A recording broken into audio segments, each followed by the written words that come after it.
Bae Sonde Bae, NTT lebih baik. Hai tim Marves, selamat datang di Labuan Bajo. Labuan Bajo merupakan ibu kota Kabupaten Manggarai Barat, Provinsi Nusa Tenggara Timur. Daerah yang terkenal dengan keindahan pariwisatanya ini pada bulan Juli 2019 lalu telah ditetapkan sebagai salah satu destinasi pariwisata super prioritas oleh Presiden Joko Widodo. Selain ditetapkan sebagai destinasi pariwisata super prioritas bersama dengan Danau Toba, Borobudur, Mandalika, dan Likupang, Labuan Bajo juga telah ditetapkan sebagai kawasan ekonomi khusus melalui Peraturan Pemerintah Nomor 88 Tahun 2019. Selain keindahan alamnya, Labuan Bajo juga mempunyai khas yang tak kalah dengan tempat wisata lain yang ada di Indonesia maupun dunia, yaitu Komodo. Komodo atau Varanus komodoensis adalah spesies kadal yang merupakan hewan endemik Indonesia yang artinya adalah satwa asli Indonesia. Komodo merupakan spesies kadal terbesar di dunia yang panjangnya mencapai 3 meter. Ia bisa mengendus mangsanya dari jarak 9 km dan hewan ini tergolong hewan yang sangat buas. Tahukah tim Marves, tak hanya di Pulau Komodo, salah satu pulau yang dihuni oleh Komodo yaitu Pulau Rinca. Ayo kembangkan destinasi baru di Flores. Jangan semua datang, makanya teman saya senang dengan teman-teman PUP, mereka bilangnya ayo ke Labuan Bajo, karena Labuan Bajo nggak hanya taman nasional gitu Pak. Nah silakan ketika mereka datang di sini ada potensi Komodo di dataran Flores, ayo kembangkan itu, sehingga wisatawan yang kalau dia mau datang ke TNK, kuota perharinya sudah penuh, dia datang ke sini dulu. Sekaligus mengembangkan desa-desa yang ada di masyarakat yang ada di desa Flores.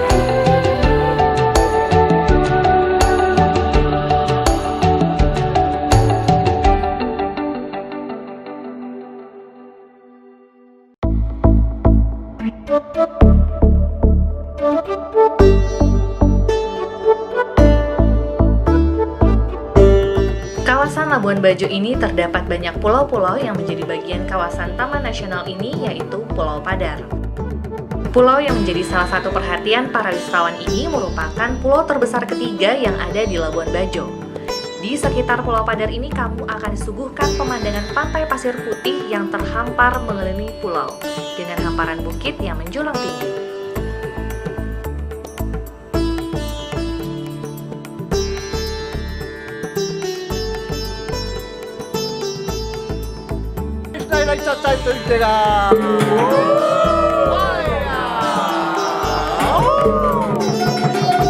Oke, terima kasih. Tak hanya menyajikan wisata alam yang indah, ternyata Nusa Tenggara Timur juga punya wisata budaya yang wajib Anda coba. Destinasi tersebut dikenal sebagai Kampung Melo yang terletak di Desa Liangdara, Kecamatan Sanonggoang, Kabupaten Manggarai Barat, Nusa Tenggara Timur. Kampung yang terletak di ketinggian 624 mdpl ini dan dapat ditempuh kurang lebih 45 menit dari Labuan Bajo. Di sepanjang perjalanan, Anda akan disambut dengan deretan pepohonan yang rimbun dan luasnya padang rumput. Walaupun rute yang ditempuh cukup terjal, namun jalan menuju Kampung Melo sudah ditata dengan baik dan terdapat petunjuk jalan. Sesampainya di pintu masuk menuju Kampung Melo, Anda akan disambut oleh ketua adat. Sebagai bentuk penyambutan, Anda akan diberikan selendang cantik khas Kampung Melo sebagai bentuk ucapan selamat datang. Selain itu, para pengunjung juga akan diberikan sopi atau tuak lokal. Masyarakat Kampung Melo sangat menyambut kedatangan para pelancong yang datang karena hal tersebut merupakan upaya dalam menjaga adat Manggarai Barat. Masyarakat Kampung Melo juga menampilkan tarian khas Manggarai Barat, yaitu tarian caci. Tari caci merupakan tari untuk memanjatkan syukur kepada Tuhan atas keberhasilan panen dan kebaikan lainnya.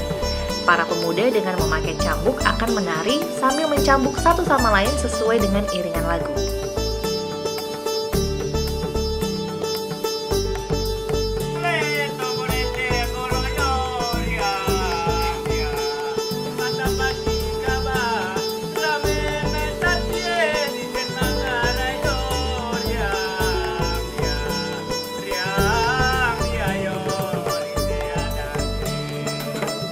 Walaupun para penari akan mendapatkan sakit dan memar, namun mencari pemenang bukanlah tujuan dari tarian ini. Darah yang keluar dari tubuh para penari dianggap sebagai bentuk persembahan kepada para leluhur agar panen kedepannya bisa berhasil. Penampilan adat lainnya pun disuguhkan kepada para tamu guna memberikan rasa akrab dan ramah. Namanya tarian caci. Tarian caci itu bisa disebut tarian, bisa juga disebut permainan tradisional. Disebut permainan karena ada alat yang dimainkan. Ini namanya toda, ini simbol ibu atau bumi. Kalau ini namanya koret, ini simbol ayah atau langit. Kalau ini namanya wado, ini simbol percobaan atau pembelajaran dalam kehidupan manusia. Yang artinya bahwa kita di bumi ini lahir dengan melalui ayah dan ibu, dan kita berada di antara bumi dan langit yang sama. Sehingga tidak ada satu orang, tidak ada satu percobaan yang akan datang melebihi kemampuan manusia, karena kita berada di antara bumi dan langit yang sama dan hadir melalui ayah dan ibu masing-masing. Terima kasih. Kita sampaikan.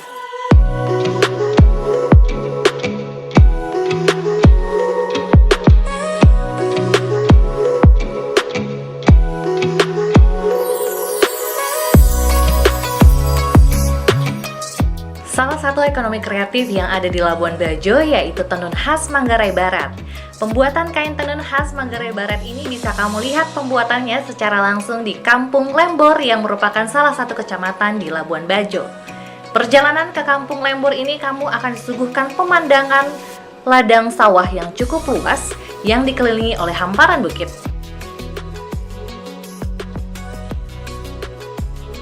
Usaha tenun ini dari hubungan nenek moyang dan teman melanjutkan.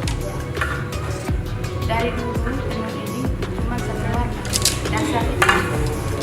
Motif saja yang bermacam-macam ada variasinya. Tapi untuk dasarnya harus hitam. Orang sudah tahu ini orang Manggarai. Tapi karena kemajuan sekarang, maka sudah punya inisiatif membuat warna dari alam. Karena kami pikir kalau kita buat dari pewarnaan tidak mempengaruhi lingkungan, tidak merugikan lingkungan. Kalau kita pakai kimia, itu nanti bisa mengaruhi lingkungan. Sehingga inisiatif Tokopedia untuk buat pewarnaan alam dengan perkembangan dari dulu kalau buat sekarang kami buat pewarnaan alam dengan variasi.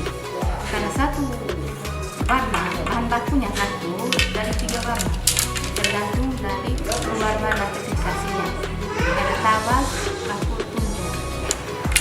Untuk kalau budaya itu perkembangan punya motivasi tersendiri, tidak terpengaruh dengan produk lain.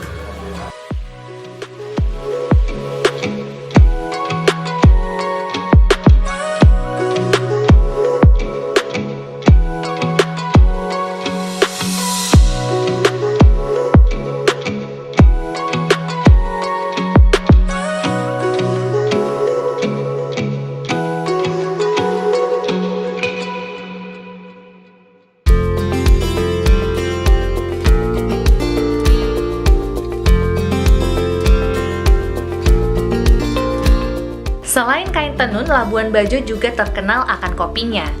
La Bajo merupakan salah satu UMKM di Labuan Bajo yang mengembangkan produk kopi khas Labuan Bajo.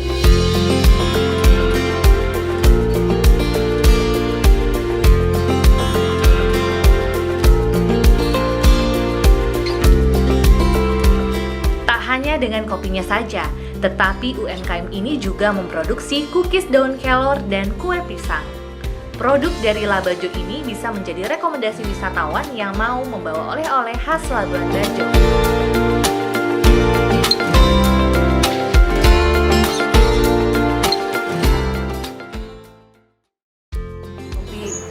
Kopi ini mulai dari tahun 2010 kita mulai membuat kemasan.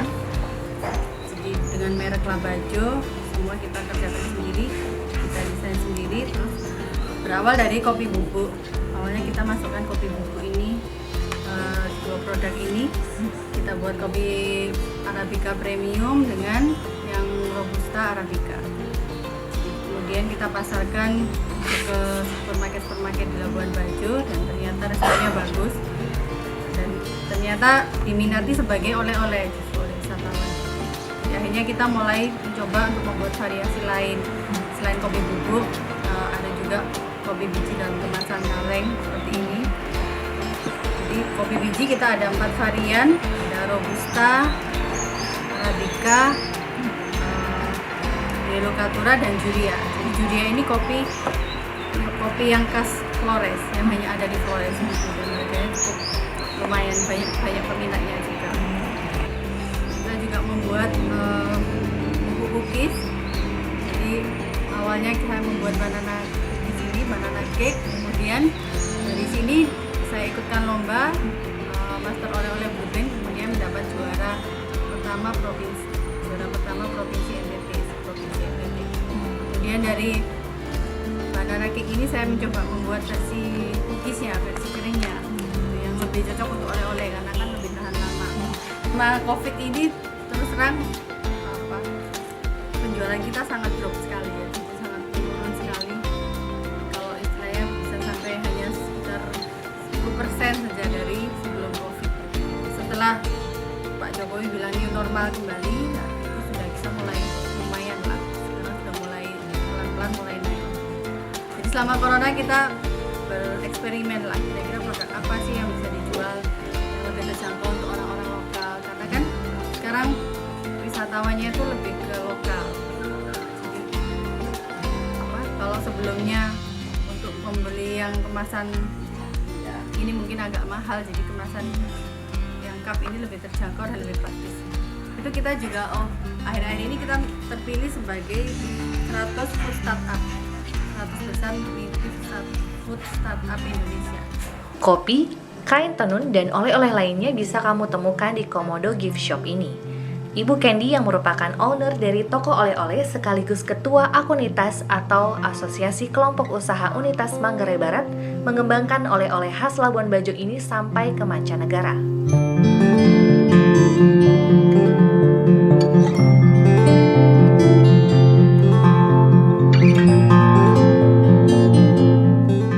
Kita lihat pembangunan infrastruktur lagi betul-betul marak di Labuan Bajo. Yang semuanya dipersiapkan untuk menghadapi destinasi wisata super premium. Andaikan yang premium itu cuma infrastruktur dan masyarakat hanya menjadi penonton, atau pelaku UMKM tidak melakukan diversifikasi atau inovasi, tentunya super premium untungnya hanya untuk maraknya pembangunan, menterengnya sebuah pembangunan, tetapi keuntungan untuk masyarakat sendiri apa? Jadi berbagai macam program-program kreatif yang datang dari pemerintah pusat, ya kami melihat sebagai pelaku UMKM, kami melihat tujuan utamanya adalah mendongkrak masyarakat Manggarai Barat, terutama pelaku UMKM, untuk siap bersaing di era super premium nanti. Kita bicara sebelum COVID, tentu hampir 80%. Tapi setelah COVID menurun drastis kurang lebih 40%. Sisa 40% keterlibatan tenaga kerja lokal di sini. Kita harus bangkit karena pembangunan berjalan terus, promosi digalakan terus oleh pemerintah pusat, ya kita tidak bisa jadi penonton. Dan memang tamu yang datang untuk betul-betul murni untuk berlibur itu masih bisa dihitung dengan jari, persentasinya masih kecil sekali.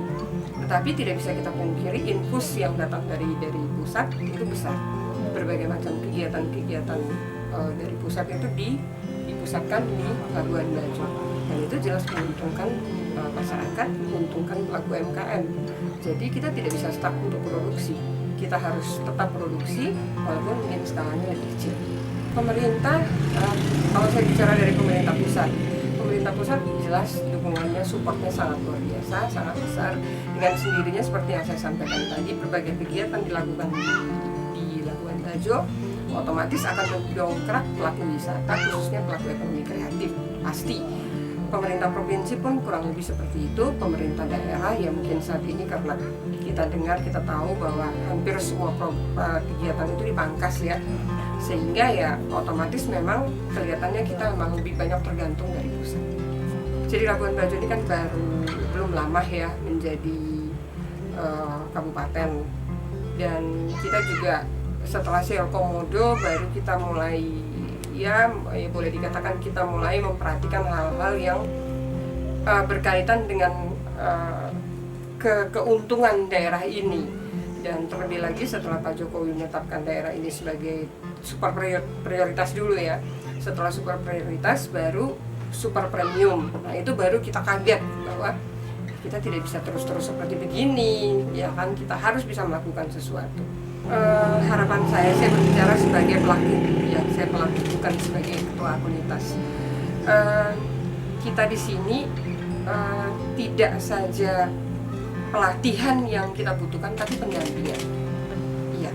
Jadi kalau hanya pelatihan, karakter masyarakat ini beda-beda. Kita orang NTT beda dengan orang Jawa, gitu ya. Jadi kalau kita tidak didampingi, saya rasa sulit. Jadi itu aja. Jadi kalaupun berikan kita pelatihan, berikan juga kita pendampingan. Pemerintah terus mengembangkan ekonomi kreatif Manggarai Barat. Salah satu upayanya membangun Creative Hub di Puncak Waringin. Creative Hub ini diproyeksikan menjadi sentra souvenir dan pusat kegiatan perbelanjaan produk-produk tradisional di Labuan Bajo yang dapat meningkatkan perekonomian masyarakat lokal. Creative Hub akan menjadi wadah interaksi, inkubasi bisnis, serta wadah riset dan pengembangan bagi para pelaku ekonomi kreatif di Kabupaten Manggarai Barat. Pembangunan Creative Hub Puncak Waringin yang difasilitasi oleh Kementerian PUPR telah berlangsung sejak bulan Maret 2020 dan saat ini telah mencapai fase 2 pembangunan. Pekerjaan struktur fisik bangunan diproyeksikan akan selesai pada akhir tahun 2020.